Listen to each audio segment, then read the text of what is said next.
不增不减，这是一个关于寻找的故事。寻找的不是什么外在的珍宝，而是我们每个人都拥有，却常常视而不见的本性。在古老的印度，有一位伟大的修行者，他的名字叫善财。这个名字寓意着财富，但他所追求的不是世间的金银，而是生命的真谛。年轻的善财童子曾发下广大的菩提心愿，要遍访一切善知识，学习一切法门。他踏上了漫长而传奇的参访之旅。这个故事就发生在他旅程中的一站。他听闻在南方有一位名叫辩友的童子师，智慧不凡。可当他历尽艰辛找到辩友时，这位老师只是温和地看着他，说：我所能教你的只是关于文字与记忆的学问，而你想要探究的生命奥秘并非我的专长。不过我指引你去见一个人，他或许能解答你最深处的疑惑。善财忙问：是谁？辩友说：在离此不远的善住比丘尼处，有一位他常常赞叹的智者。你去找善住比丘尼，他会告诉你。善财没有片刻停留，立刻启程。他找到了在山林静处修行的善住比丘尼。比丘尼举止安详，周身仿佛有祥和的光。善财顶礼，说明了来意。善住比丘尼听完，微笑道：善财童子，你的愿心令人赞叹，你所寻求的我也在探寻。不过关于那位智者，我指引你去见另一位善知识，她叫释天主童女，她或许知晓得更详细。善财的心中掠过一丝微澜，他继续前行，找到了释天主童女。童女聪慧明丽，所言法义精深，但听完美才的求问，她同样说：我也曾听闻那位智者的德行，如光照耀。然而要找到他确切的下落，你需要去请教另一位老师，他叫慈行童女。就这样，从辩友到善主，从释天主到慈行，又从慈行到一位又一位的善知识。善财童子被一次次的指引，一次次的转介。他见过妙音缭绕的音乐家，见过构筑精妙的建筑师，见过医治国病的良医，也见过治理城邦的王者。每一位善知识都毫无保留地传授给他独特的智慧和法门，每一位都对他赞叹有加，但每一位都谦逊地表示自己并非终极的答案，并为他指向下一位。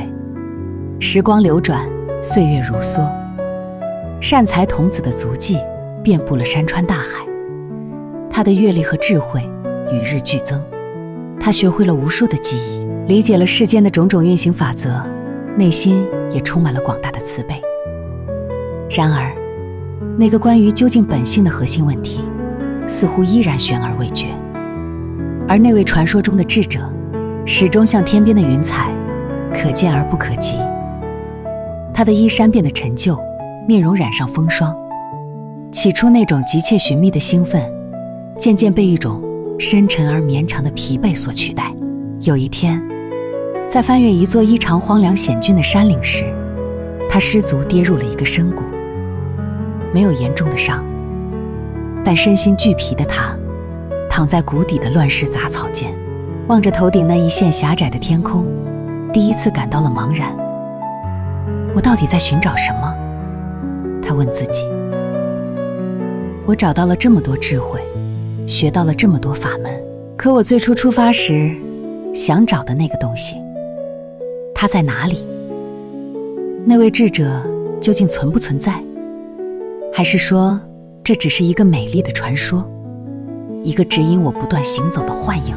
就在这极度的疲惫与怀疑中，他不知不觉地睡着了。他做了一个梦，梦中他又回到了旅程的起点，见到了第一位老师辩友。辩友老师不再是温和指引的样子，而是严肃地问他：善财，你找到了吗？他摇头。画面一转，善住比丘尼是天主童女，慈行童女。所有他拜访过的善知识都一一出现，围着他齐声问：善财，你找到了吗？他感到巨大的压力，在梦中奔跑起来，想要逃离这些追问。他跑啊跑，穿过森林，越过河流，最后筋疲力尽地跪倒在一面清澈如镜的湖水边。他低下头，想用湖水洗去脸上的尘土与汗水。就在他看向湖面倒影的那一瞬间，梦中的一切声音都消失了。湖水映出的不是他此刻沧桑的面容，而是一张无比熟悉又似乎无比陌生的脸。那是他幼年时的模样，眼神清澈，充满好奇。紧接着，水中的影像开始变化，迅速掠过他青年求法时的热忱，中年跋涉时的坚毅，以及此刻的困顿与沧桑。所有的影像如同走马灯般闪过，最后所有这些面容重叠、融合、沉淀下来。水中的倒影静静地回望着他，那眼神深邃如古井，又明亮如初生。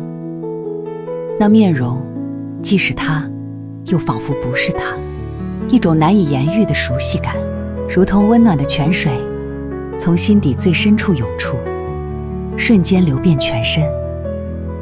他在那倒影中看到了辩友老师的温和，看到了善住比丘尼的安详，看到了释天主童女的聪慧，看到了每一位善知识身上他曾为之感动和赞叹的特质。那些并非外在于他的东西，那些智慧、慈悲、宁静、力量，仿佛本就是他生命画卷上不同色彩的呈现。就在这时，一个平静而清晰的声音，并非来自外界，而是从他自己的心底响起：你跋山涉水，寻遍天涯，只为见我。如今你可曾看见？善财童子浑身一震，如遭电击。他猛地从梦中惊醒，发现自己依然躺在山谷里，夕阳金色的余晖正温柔地洒在他身上。一切都没有变，但一切又都不同了。他没有立刻起身，而是就那样躺着，静静地感受着，感受身下大地的坚实，感受微风拂过皮肤的清凉，感受呼吸的起伏，感受心中那片前所未有的广阔而清晰的宁静。他忽然明白了，为什么每一位善知识都指向下一位，因为他们所传授的都是通向这里的路，是擦亮这面镜子的布，是唤醒这种觉知的声。路不是终点，布不是镜子，声不是听闻者本身，他们都在用各自的方式帮他扫除灰尘，帮他停止向外持求，让他最终有机会在这一刻遇见他自己。他也明白了那位传说中的智者是谁，他从未远离，他一直在那里，不增不减，不生不灭。他是他悲伤时的包容，是他困惑时的清明，是他疲惫时的休憩，是他每一个当下都能触及的本来面目。只是他习惯了向外看，习惯了用一个概念去寻找另一个概念，却忘了转过身看看那个一直在寻找的谁。夕阳完全沉入山峦，善财童子缓缓坐起，整理了一下破旧的衣衫。他的脸上不再有疲惫与茫然，而是浮现出一种洞悉后的平和微笑。他没有再急切地奔向某个地方，他知道接下来的旅程依然会继续，但不再是寻找，而是成为那条路，成为那块布，成为那声呼唤，在每一个因缘际会中去映照，去唤醒。因为他终于发现，他所要寻找的从未失去，他所要到达的就是当下。本性如明月，始终在虚空，云散光自露，何须更外求？这个故事或许能让我们在忙碌追寻的间隙稍稍停步，回光一照，我们汲汲营营追求的快乐、成就、认同、安全感，是否也像善财童子最初那样，在向外寻找一个幻影？